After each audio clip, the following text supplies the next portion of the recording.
చైతన్య ప్రసారం. నమస్కారం, మన ధర్మం కార్యక్రమానికి స్వాగతం. ఇవాళ మన ధర్మం కార్యక్రమంలో మన ధర్మ సందేహాలను నివృత్తి చేసేందుకు మనతో పాటు ఉన్నారు ప్రముఖ ఆధ్యాత్మికవేత్త ఆచార్య శ్రీ తాడేపల్లి పతంజలి గారు. గురుగారు నమస్కారం. నమస్కారం అమ్మా. గురుగారు, ప్రతి నెల సంక్రమణాలు వస్తూ ఉంటాయి కదా, ఈ రోజు మిథున సంక్రమణం, దీని ప్రత్యేకత ఏంటి తెలియజేస్తారా? ఈరోజు మిథున సంక్రమణం. ఒక్కొక్క నెలలో సూర్య భగవానుడు ఒక్కొక్క రాశిలో ప్రవేశిస్తూ ఉంటాడు. అలాగే మిథున రాశిలో సూర్య భగవానుడు ప్రవేశించినటువంటిది మిథున సంక్రమణం.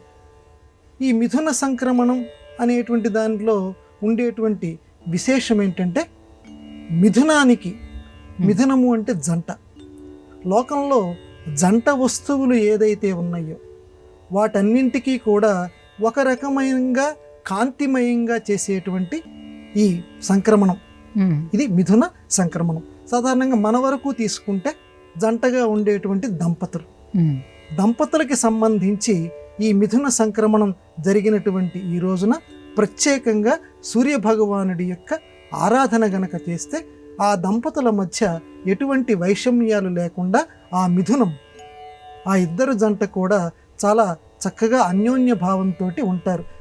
ఎప్పుడు మనస్సుల్లో ఇద్దరు కూడా అన్యోన్య భావంగా పూజ చేయాలి, ఇద్దరూ కలిసి కూర్చొని పూజ చేయాలి. అంతేగాని ఒకరు కూర్చొని మిగతా వాళ్ళు అన్యోన్యంగా ఉండాలంటే అది కుదరదు. కాబట్టి ఇద్దరు కలిసి కూర్చుంటే ఆ మహానుభావుడు ఇద్దరిని ఆశీర్వదిస్తాడు.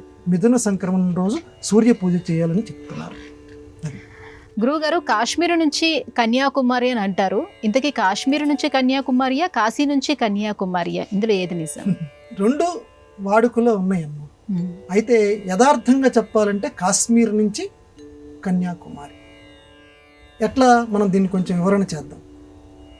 మామూలుగా మన భారతదేశ చిత్రపటాన్ని చూస్తే పైకి ఉత్తరంగా కాశ్మీర్, కింద మనకి కన్యాకుమారి ఉంటుంది.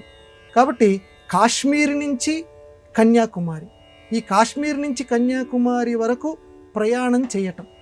ఈ కాశ్మీర్ నుంచి కన్యాకుమారి అంటే ఈ మధ్యలో ఉండేటువంటి భౌగోళిక పరిస్థితులు ఏవైతే ఉన్నాయో, ఈ నదీ సంగమాలు ఏవైతే ఉన్నాయో, జీవన పరిస్థితులు ఏమైతే ఉన్నాయో వీటన్నింటినీ అధ్యయనం చేయటం. పూర్వకాలంలో పరిక్రమ ఒక యాత్ర కింద పెట్టుకొని ప్రారంభించేవారు. కాశ్మీర్ నుంచి కన్యాకుమారి అంటే అన్ని చోట్ల తిరగాలి. అంటే నా భారతదేశం అంటే ఇది ఎప్పుడు వస్తుందో ఆ తిరిగేటువంటి ఓపిక అంటే నా భారతదేశం, కాశ్మీర్ నుంచి కన్యాకుమారి దాకా నాదే. శ్రీరాముడు నడయాడినటువంటి నేల ఇదే. ఆయన మహానుభావుడు శంకరాచార్యుల వారు మొత్తం తిరిగారట కాశ్మీర్ నుంచి కన్యాకుమారి వరకు. అలాగా ఈ రోజుల్లో కూడా అది నిజమా కాదా అని మనం తెలుసుకోవడానికి ఈ రోజుల్లో కూడా నడిచే దేవుడు చంద్రశేఖరేంద్ర సరస్వతి స్వామి, ఆ మహానుభావుడు కూడా కాశ్మీర్ నుంచి కన్యాకుమారి వరకు మొత్తం పర్యటన చేశారు, తిరిగారు. ఎందుకండి అలా తిరగటం వల్ల ఏంటంటే, మనిషి ఎప్పుడూ కూడా తిరిగితే వాడిలో లోకజ్ఞత పెరుగుతుంది. ఏ నిమిషంలో వాడిలో ఆ చైతన్యం వాడిలో ప్రాదుర్భవిస్తుందో తెలియదు, ఎక్కడ వాడికి ఆ గొప్పతనం వాడిలో ఆవహిస్తుందో తెలియదు. ఈ పవిత్ర భూమిలో నువ్వు తిరగకుండా ఇంట్లో కూర్చుంటే నీకు అది జరగదు. అందువల్ల చుట్టూ తిరగటం వల్ల మొత్తం అనేక మంది దేవతలు అనేక చోట్లలో ఉన్నటువంటి పవిత్రమైనటువంటి భారతదేశం కాబట్టి అనేక మంది దేవతల యొక్క తేజస్సుని నువ్వు వశపరుచుకోగలవు. నీలో అవి ప్రవేశించి నిన్ను చైతన్యవంతుణ్ణి చేస్తాయి. అందుకని తిరగాలి. మామూలుగా భౌతికార్థంలో చెప్పుకోవాలంటే లోకజ్ఞానం వస్తుంది. నా భారతదేశము అనేటువంటి ఒక దేశభక్తి మనకి వస్తుంది. అందువల్ల కాశ్మీర్ నుంచి కన్యాకుమారి వరకు తిరగమన్నారు.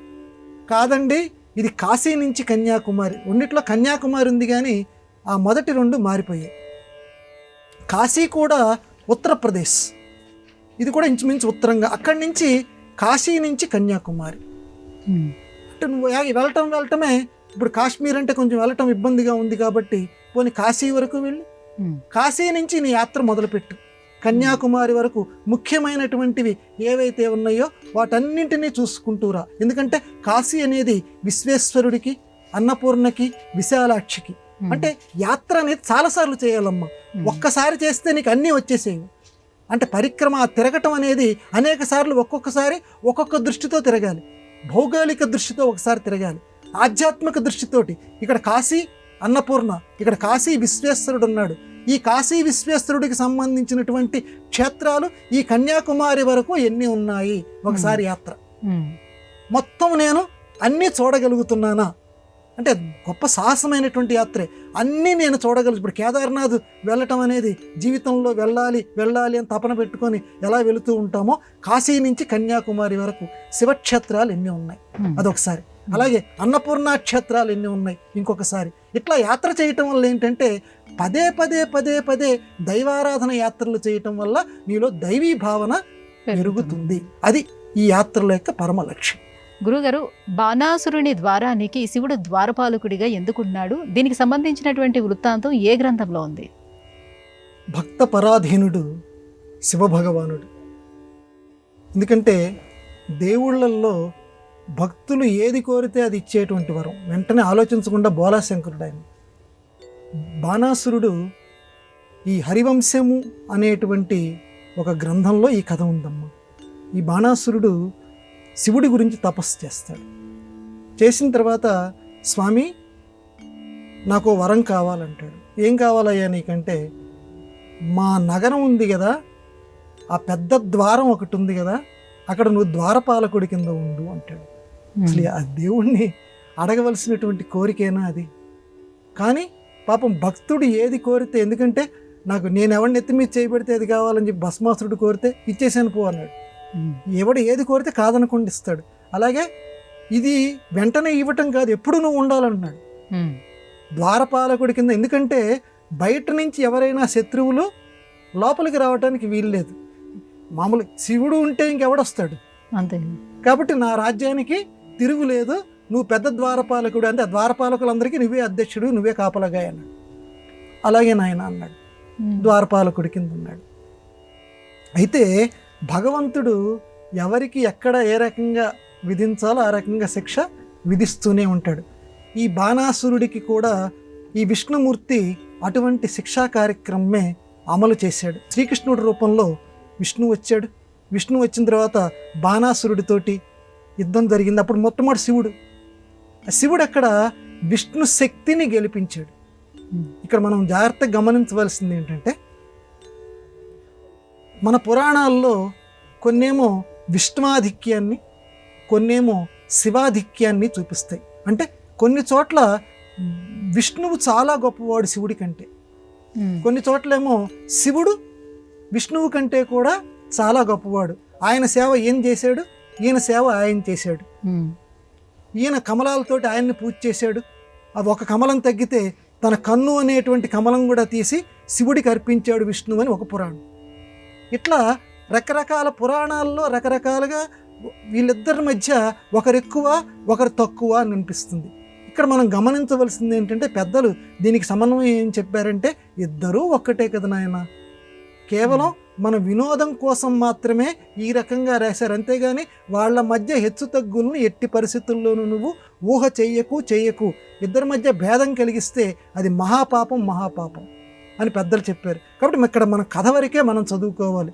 కాబట్టి ఇక్కడ శివుడు విష్ణువు కంటే కొంచెం తక్కువగా అనిపిస్తాడు. ఇక్కడ మనకి శివుడు మీద, ఆ ద్వారపాలకుడిగా ఉన్నటువంటి శివుడు ఆ సైన్యం మీద విష్ణువు ఆధిక్యాన్ని పొందుతాడు. బాణాసురుడు ఓడిపోతాడు. ఇది ఈ బాణాసురుడి యొక్క కథలో. తర్వాత ఎందుకంటే ఆ బాణాసురుడికి సంబంధించినటువంటి కొడుకు ఎవరైతే ఉన్నారో వాడితోటే శ్రీకృష్ణుడికి సంబంధించిన వాళ్ళతోటి వివాహం కూడా జరుగుతుంది. ఇది బాణాసుర వృత్తాంతం. మొట్టమొదట మనం తెలుసుకోవాల్సింది ఏంటంటే, శివుని యొక్క భక్త పరాధీనత మాత్రమే ఇక్కడ మనం తెలుసుకోవాలి. అంటే భక్తులంటే శివుడు అంత ఇష్టము, ఎవరు ఏదడిగినా ముందు వెనక ఆలోచించకుండా ఇస్తాడు. ఆ విషయం వరకు మనం ఇక్కడ గ్రహిద్దాం. గురుగారు, ఆంజనేయ, అనిలజ, హనుమంత అనే ప్రసిద్ధమైన అన్నమయ్య పాటలో పురుషామృగం అనే మాట వస్తుంది. దీని అంతరార్థం ఏమిటి? పురుషామృగం, ఆంజనేయ, అనిలజ, హనుమంత అని ప్రసిద్ధమైనటువంటి అన్నమయ్య కీర్తనం ఉంది. పురుషామృగము అని అంటే నరసింహావతారం లాంటిది. అంటే సగం మనిషి సగం జంతువు, ఈ రెండు కలిసి ఉంటుంది. అది మామూలుగా ఎవ్వరు కూడా దాన్ని జయించలేరు. పురుషామృగం అంటే అంత ప్రసిద్ధి చెంది, ఎందుకంటే సింహం కంటే కూడా గొప్పది అని చెప్పి మన పురాణాల్లో ఒక మృగం ఉంది, శరభం మృగం. దాని పేరు శరభం, అంటే సింహాన్ని కూడా చంపేస్తుంది. మనం ఏమనుకుంటామంటే మృగరాజు అంటే సింహం అనుకుంటాం. సింహాన్ని కూడా చంపగలిగింది శరభం మృగము అంటారు. 7 కాళ్ళు ఉంటాయట దానికి, కొందరు 8 అన్నారు అనుకోండి. అటువంటి ప్రసిద్ధమైనటువంటి జంతువు అది. అంత లోకంలో ఇప్పుడు మనకు కనిపించదు, అది సింహం వరకు మాత్రమే కనిపిస్తుంది. కానీ కావ్యాల్లో శరభం మృగం కనిపిస్తుంది, చూడటానికి సింహంలానే ఉంటుంది. అలాంటిదే ఈ పురుషామృగం, ఇప్పుడు కూడా మనకు కనిపించదు ఇది. ఈ పురుషామృగం చంపాలి అని అంటే భీమసేనుడి వల్ల కాదు. ఒకసారి ధర్మరాజు గారు అశ్వమేధ యాగం చేసేటువంటి సందర్భంలో వీళ్ళందరూ కూడా రాజును జయించడానికి వెళ్ళినటువంటి సందర్భంలో ఈ పురుషామృగం కనపడుతుంది. ఆ పురుషామృగం నుంచి రక్షించుకోవటానికి, ఆ పురుషామృగాన్ని ఎదిరించటానికి శ్రీకృష్ణుడి యొక్క సలహా మీద భీముడు ఆంజనేయుడి దగ్గరికి వెళ్తాడు. ఆంజనేయ స్వామి తన రోమాలని తీసి భీముడికి ఇస్తాడు. ఆ భీముడు ఆ రోమాల ద్వారానే ఈ పురుషామృగాన్ని ఎదిరించగలిగి సంహరించగలుగుతాడు. అంటే అక్కడ ఆంజనేయుడి యొక్క ఈ కీర్తనలో అన్నమాచార్యుల వారు మనకి ఈ వృత్తాంతం రాస్తారు. భీమసేనుడు ఆనాడు చేసినటువంటి యుద్ధంలో నువ్వు ఇచ్చినటువంటి రోమాల ద్వారానే జయాన్ని పొందగలిగాడు అని చెప్పి ఆంజనేయుడి యొక్క గొప్పతనాన్ని చెప్తాడు. అంటే ఇక్కడ మనం అర్థం చేసుకోవాల్సింది ఏంటంటే ఆంజనేయుడి యొక్క నామం ఎంత గొప్పదో. ఇప్పుడు కూడా చూడండి, కొందరు దైవాలకు సంబంధించి పిల్లలకి ఏదైనా ఒంట్లో బాగాలేకపోతే ఆ విభూతి తీసుకొచ్చేసి నోట్లో వేస్తారు. ఇప్పటికీ కొన్ని ఇళ్లలో జరుగుతూ ఉన్నది. ఆ రకంగానే ఆంజనేయ స్వామి వారి యొక్క రోమం, ఆ రోమమే అంత జయాన్ని పొందుతుందంటే ఆంజనేయుని అంశ, ఆంజనేయుని నామాంశ అంతటి విజయాన్ని మనకి సమకూర్చి పెడుతుందని మాత్రమే ఇక్కడ మనం అర్థం స్వీకరించాలి. భీమసేనుడికి అంతటి వాడికి కూడా విజయం ఇచ్చావయ్యా అని చెప్పి ఆంజనేయుడి యొక్క ఆధిక్యాన్ని అన్నమయ్య ఈ కీర్తనలో చెప్పాడు పురుషాముఖ ప్రస్తావన ద్వారా. గురుగారు, జీవకోటి యాత్రలో అరుణాచలం ప్రవేశానికి ముందు జీవితం ఒకలా ఉంటుంది, అరుణాచలం ప్రవేశానికి తర్వాత ఒకలా ఉంటుందని చెప్తారు. దీన్ని ఎలా అర్థం చేసుకోవాలి? జీవకోటి యాత్ర, మనందరం కూడా యాత్రికులం. ప్రయాణం మొదలు పెడతాం, లక్ష్యం ఎక్కడో మనకి తెలియదు, ప్రయాణం మాత్రం మొదలు పెట్టేసాం అందరం. ఈ జీవకోటి యాత్రలో ఒక గీత ఉంది, పెద్దలు చెప్పినటువంటి గీత. ఏమిటా గీత? అరుణాచలానికి వెళ్ళక మునుపు, అరుణాచలానికి వెళ్ళిన తరువాత, ఈ రెండింటికి మధ్య గీత ఉందట. అంటే ఏంటి ఇక్కడ వాడు చెప్పదలుచుకుంది ఏంటంటే పెద్దవాళ్ళు, అరుణాచలానికి వెళ్ళక మునుపు నీ జీవితం ఒక రకంగా ఉంటుంది, అరుణాచలానికి వెళ్ళిన తరువాత ఇంకొక రకంగా ఉంటుంది అని అక్కడ వాళ్ళ యొక్క ఉద్దేశం. ఈ జీవన యాత్రలో మధ్యలో ఒక గీత గీశారు. అరుణాచలానికి వెళ్ళక మునుపు ఎలా ఉన్నావు, అరుణాచలానికి వెళ్ళిన తర్వాత. నేనేం మారలేదండి, అరుణాచలానికి వెళ్ళక మునుపు ఏ రకంగా ఉన్నానో అరుణాచలానికి వెళ్ళిన తర్వాత కూడా నేను ఆ రకంగానే ఉన్నానని అన్న వాళ్ళకి మనం నమస్కారం చేద్దాం. కానీ భక్తి పరులు ఎవరైతే ఉన్నారో, రమణ మహర్షిని దైవంగా కొలిచేటువంటి వాళ్ళు ఎవరైతే ఉన్నారో, రమణుని యొక్క తత్వాన్ని వంట పట్టుకున్నటువంటి వాళ్ళు ఎవరైతే ఉన్నారో, అక్కడ రమణ మహర్షి యొక్క ఆశ్రమాన్ని తమ హృదయంతో చూసిన వాళ్ళు ఎవరైతే ఉన్నారో, ఇక్కడ నేను అండర్లైన్ చేస్తున్నా, హృదయంతో చూసిన వాళ్ళు. ఎవరైనా కళ్ళతోటి చూస్తారు కదండి, మీరేంటి హృదయంతో చూసినారంటున్నారు. హృదయంతో చూడటం అంటే ఏంటంటే, కళ్ళతో చూడటం అంటే మామూలుగా చూస్తాం కళ్ళతోటి, అది మన హృదయం లోపలికి వెళ్ళదు. కానీ హృదయంతో చూడటం అంటే తాదాత్మ్యంతో. అక్కడ రమణ మహర్షి కూర్చొని ఉన్నారు, ఇది రమణుడు మాట్లాడినటువంటి ప్రదేశం. ఇక్కడే కూర్చొని రమణుడు భక్తులతోటి సంభాషణ చేశారట, ఇక్కడే ఆయన జవాబులు ఇచ్చారట, ఇక్కడే కోతిపిల్ల ఆయన దగ్గరికి వచ్చిందట, ఇక్కడే కుక్కపిల్ల దగ్గరగా వచ్చిందట అని చిత్రాలు ఉంటాయి. ఆయన యొక్క విగ్రహం ఉంది, అక్కడ నిజంగా రమణులు అక్కడ కూర్చున్నారు అనే భావనతోటి నువ్వు రమణ మహర్షి సందర్శనం గనక నువ్వు హృదయంతో చూడగలిగితే, ఆ రకంగా చేయగలిగితే నీ జీవన యాత్రలో గీతకి ముందు గీతకి తర్వాత రెండిటికి మధ్య ఒక విభజన నీకు ఏర్పడిపోతుంది. వెళ్ళటానికి మునుపు అరుణాచలం, వెళ్ళటానికి మునుపు అరుణాచలం వెళ్ళిన తర్వాత. అంటే ఏంటనమాట, అరుణాచలం వెళ్ళిన తర్వాత మనలో వైరాగ్య భావన రావాలి. అది యాత్రల యొక్క ఉద్దేశం. యాత్రలు అంటే కేవలం మన ఆధ్యాత్మికమన్నీ కూడా విహారయాత్రలు కాదు. అందులోనూ అరుణాచలం లాంటి గొప్ప క్షేత్రానికి వెళ్ళినప్పుడు అదేమి ఒక కొడైకెనాలు, ఊటీ ఇట్లా వెళ్ళినటువంటి విహారయాత్ర కాదు, అది సంహారయాత్ర. సంహారయాత్ర అంటే మన లోపల ఉండేటువంటి మోహం ఏదైతే ఉన్నదో ఆ మోహాన్ని సంహరించేటువంటి యాత్ర.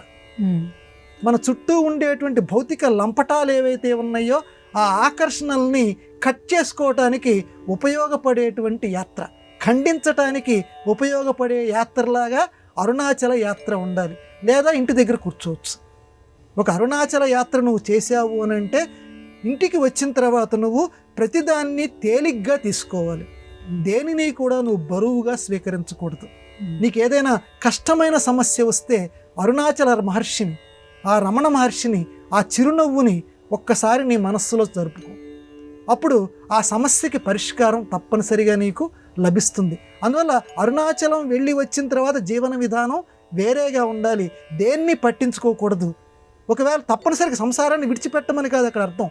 సంసారంలో ఉంటూ కూడా దేని ఎడల అంటనట్లుగా, నీటిలో తామర పువ్వు గనక నీటి బొట్టు అంటిందా అంటలేదా అని ఎలా వస్తుందో సంసారంలోనే ఉంటూ కూడా సంసారం నీలో ఉండకుండా చూసుకో. సంసారంలో ఉండు, సంసారం నీలో లేకుండా చూసుకో. ఆ రకంగా చేయగలిగినటువంటి తత్వం అరుణాచలంకి వెళ్ళొచ్చిన తర్వాత రావాలి. ఒకవేళ రాలేదంటే అది మన యొక్క కర్మ, మనం ఏం చేయలేము. ఎందుకంటే ఈ మకిలి అంత తొందరగా పోయేది కాదు కాబట్టి మరలా అరుణాచల యాత్ర చేయవలసిందే ఆ మకిలి పోయేంత వరకు. అప్పుడు గీత కరెక్ట్గా ఏర్పడుతుంది. గురుగారు, స్వర్ణ దేవాలయం పేరు వినగానే మనకి అమృతసర్ గుర్తొస్తూ ఉంటుంది. కానీ దక్షిణాదిని కూడా శ్రీపురానికి అంతే విశిష్టత ఉంది అని అంటారు. దీని గురించి తెలియజేస్తారు. శ్రీపురం మహాలక్ష్మిం వందే. ఊహించలేమమ్మా. 1000 ఎకరాల విస్తీర్ణంలో ఒక గొప్ప స్వర్ణ దేవాలయం. తమిళనాడుకి దగ్గరలో సుమారుగా 100 కిలోమీటర్ల పైగా ఉంది దూరం. అక్కడ చూసి తీరవలసిందే శ్రీపురం. ఆ శ్రీపుర దేవాలయం మొత్తం కొన్ని 100 టన్నుల బంగారంతో కట్టేశారు. ఇంక వేరే ఏ లోహము లేదు. ఎందుకంటే ఆ నారాయణ అని పేరు కలిగినటువంటి ఆయన అటు వెళుతూ ఉంటే ఒక కాంతి రేఖ ఆయనకి మెరిసిందట. మెరిసి ఇక్కడ దేవాలయం కట్టు అన్నట్లుగా ఆయన్ని ఆదేశిస్తే ఆ 1000 ఎకరాల విస్తీర్ణం, ఆయన మహానుభావుడు, అంత ఐశ్వర్యవంతుడు కాబట్టి మొత్తం బంగారంతో ఆ స్వర్ణ దేవాలయాన్ని, ఆ మహాలక్ష్మీదేవిని అక్కడ ప్రతిష్ఠించారు. ఆ శ్రీపురం అంటే అమ్మవారి యొక్క పురం. అంత పేరు కంటే మనం మామూలు మాటల్లో మనం ఏమంటుంటామంటే మా వాడు బంగారం, మా ఆయన బంగారం, ఇలా మనం చెప్పుకుంటూ ఉంటుంటాం కదా. ఇది మామూలుగా అంటే బంగారం లాంటి ఉత్తమ గుణాలు కలిగిన వాడు అని అక్కడ మామూలు మన మాటల్లో అర్థం. కానీ అక్కడ అలా కాదు. శ్రీపురమే బంగారం, మా శ్రీపురం బంగారం, మొత్తం నువ్వు ఎక్కడ తడిమినా బంగారమే. అందుకే చాలా జాగ్రత్తగా దాన్ని రక్షణ చేస్తూ ఉంటారు. ఇప్పటి వరకు అమృత్సర్ స్వర్ణ దేవాలయం చాలా బంగారంతో నిర్మించిన దేవాలయం, దాన్ని మించిపోయినటువంటి గొప్ప ధగధగలు ఉండేటువంటి దేవాలయం. ఇక్కడ గమ్మత్తు ఏంటంటే అక్కడికి వెళ్ళిన వాళ్ళకి లక్ష్మీ అమ్మవారిని చూసిన తర్వాత బంగారం మీద మోజు తగ్గుతుంది. చూడండి, అంత బంగారంతో ప్రాకారంలో ఉన్నటువంటి, అంటే నిజమైనటువంటి భక్తులకి, మళ్ళీ అది కూడా చెప్తున్నాను, నిజమైన భక్తులకి శ్రీపురంలో అమ్మవారి యొక్క సందర్శన చేసిన తర్వాత ఏ బంగారం మీద పిచ్చి అయితే ఉన్నదో ఆ బంగారం మీద పిచ్చిని ఆవిడ తగ్గిస్తుంది. ఎందుకంటే ఐశ్వర్యం మీద ఉండేటువంటి ఆకర్షణని ఆ తల్లి తగ్గిస్తుంది. ఆ శ్రీపురంలో ఉన్నటువంటి మహాలక్ష్మీదేవి జీవితంలో ఒక్కసారైనా సరే చూడవలసినటువంటి ప్రదేశాల్లో ఈ తమిళనాడు దగ్గర ఉన్నటువంటి ఆ శ్రీపురం కూడా ఒకటి. అక్కడ ఆ మహాలక్ష్మీదేవి యొక్క ఆ చిరునవ్వు చాలా ప్రత్యేకంగా ఉంటుంది అందరు. ఎందుకంటే నీకు ఆ విగ్రహం ఆ కేసు అలా చూస్తూ ఉంటే ఒక తల్లి బిడ్డకేసి చూస్తూ ప్రేమగా ఎలా నవ్వుతూ ఉంటుందో చిరునవ్వుతో దూరం నుంచి, ఎరా నాన్న వచ్చావా, ఎంత కష్టపడి వచ్చావా అన్నట్లుగా ఆ తల్లి మన వైపు చూస్తూ ఉంటుంది. ఆ శ్రీపురంలో ఉన్నటువంటి లక్ష్మీదేవి, ఆ అమ్మకి మనం అందరం కూడా హృదయపూర్వకంగా నమస్కారం చేసుకుందాం. గురుగారు, అరుణాచలం గిరి చుట్టూ ప్రదక్షిణ చేస్తే సాక్షాత్తు ఈశ్వరుని చుట్టూ ప్రదక్షిణ చేసినట్టుగా భక్తులు భావిస్తూ ఉంటారు. ఈ గిరి ప్రదక్షిణ యొక్క విశిష్టత ఏంటో తెలియజేస్తారా? స్మరణాత్ అరుణాచలే అని ఒక మాట ఉంది. అంటే అరుణాచలం వెళ్ళనక్కర్లేదుట, అరుణాచలం అనేటువంటి పేరు తలుచుకుంటే చాలట అరుణాచలానికి వెళ్ళినంత ఫలితం మనకు వస్తుంది అన్నాడు. అరుణాచలం అంత గొప్పది. అరుణాచల అరుణాచల అరుణాచల అని ఇప్పటికి కూడా ప్రార్థనలు చేస్తూ ఉంటారు కదా. అందువల్ల ఆ అరుణాచల రమణుడి దర్శనమే చాలా గొప్పది. అక్కడ ఉండేటువంటి శివ సందర్శనం చాలా గొప్పది, ఆ దేవాలయం. అందులోనూ రమణ మహర్షి ఆశ్రమ సందర్శనం ఇంకా గొప్పది, ఆ పరిసరాల్లో తిరగటం ఇంకా గొప్పది. వీటన్నిటికంటే గొప్పది గిరి ప్రదక్షిణ. అంటే ఇవి తక్కువ అని కాదు, ఇవి చెయ్యాలి. వీటితో పాటుగా అరుణాచలం వెళ్ళినటువంటి వాళ్ళు తప్పనిసరిగా గిరి ప్రదక్షిణ చేయాలి. స్వామియే చెప్పేవాడు, ఆయన సజీవులుగా ఉన్నప్పుడే రమణ మహర్షి యొక్క పుస్తకాల్లో ఇప్పటికి కూడా రమణ మహర్షి స్వయంగా మాట్లాడినటువంటి మాటలు కానివ్వండి, అలాగే ఆయన చెప్పినటువంటి పుస్తకాలు కానివ్వండి, రాసినటువంటివి మన ఇప్పటికి కూడా మనకు దొరుకుతున్నాయి. అందులో ఆయన ప్రధానంగా పేర్కొన్నటువంటిది ఏంటంటే, తప్పనిసరిగా మీరందరూ నా దగ్గరికి కాదు, ముందు అక్కడ గిరి ప్రదక్షిణ చేసిరండి. ఆయన చేసేవారు, గిరి ప్రదక్షిణ చేయమనేవారు. ఎందుకు గిరి ప్రదక్షిణ? ఎక్కడైనా సరే దేవాలయం చుట్టూ ప్రదక్షిణ చేయమంటారు. సుమారుగా 13 కిలోమీటర్ల దూరం, మామూలు తక్కువ కాదు అది. ఆ 13 కిలోమీటర్ల దూరం ఎటువంటి వాహనం లేకుండా చేయాలి. శక్తి కలిగిన వాళ్ళు ఎటువంటి వాహనం లేకుండా కేవలం స్వామినే మనస్సులో తలుచుకుంటూ ప్రదక్షిణ చేయాలి. ఏమిటయ్యా గిరి? ఏమిటా గిరి అంటే శివరాత్రికి సంబంధించింది ఆ గిరి. ఏం శివరాత్రి? శివరాత్రి నాడు నేను గొప్ప నేను గొప్ప అని బ్రహ్మ విష్ణువు పోట్లాడుకుంటూ ఉంటుంటే వాళ్ళ మధ్యలో ఒక శివలింగం ఆవిర్భవించింది. ఒక జ్యోతిర్లింగం, మండుతున్నటువంటి జ్యోతిర్లింగం. అది అరుణాచల గిరిశిఖరం మండుతున్న జ్యోతిర్లింగం. అదిగో ఆ బ్రహ్మ విష్ణువుల మధ్య నేను గొప్ప నేను గొప్ప అని వాదులాడుకుంటుంటే మధ్యలో ఏదైతే ఉద్భవించిందో ఆ జ్యోతిర్లింగం ఏదైతే ఉందో అదే ఇది. జ్యోతిర్లింగం, మండుతున్నటువంటి జ్యోతిర్లింగం. ఇప్పుడు మాకు మంటలేం కనిపించట్లేదండి, మీరేంటి ఇలా చెప్తున్నారు?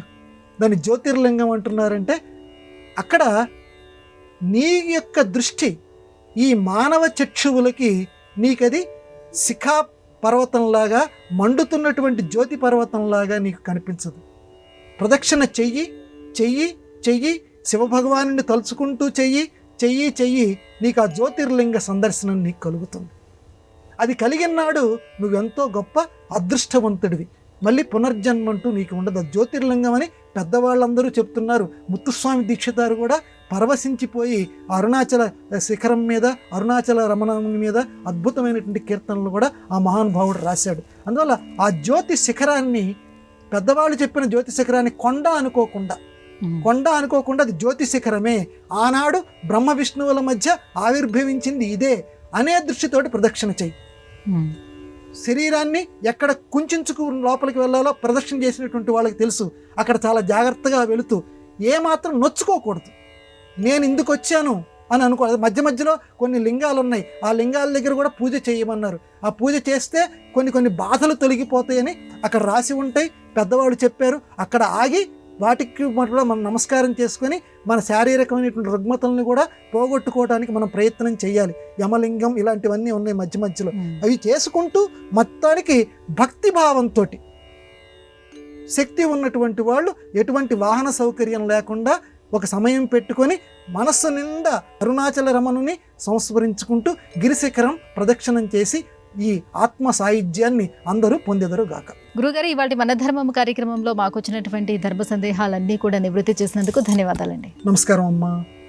ఇది ఇవాళ మన ధర్మం కార్యక్రమం. రేపటి మన ధర్మం కార్యక్రమంలో మళ్ళీ కలుసుకుందాం. నమస్కారం.